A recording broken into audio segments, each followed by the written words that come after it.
Disocactus hybridus is a hybrid between Disocactus phylanthoides and Disocactus speciosus.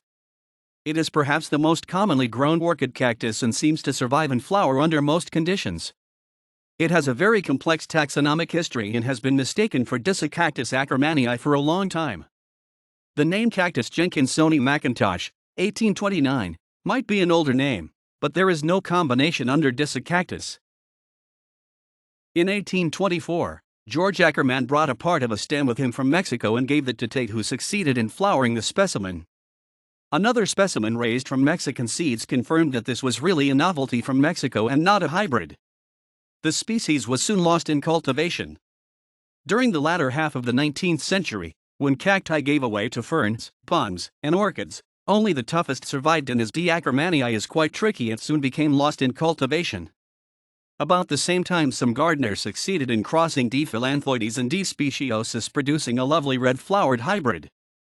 Being a vigorous, hardy, free-flowering plant, almost impossible to kill, it survived in collections.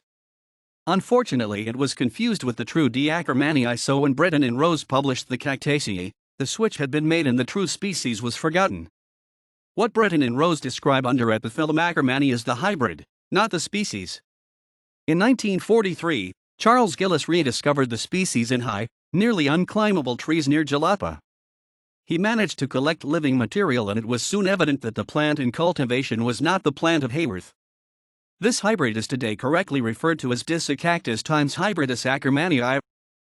The stems are flat to triangular, often quite thick and succulent. The flowers are more or less funnel-shaped, usually orange to red. The stigma lobes are white, never lavender. This cross has been remade many times, creating several cultivars. However, many of them are confused today and cannot be identified.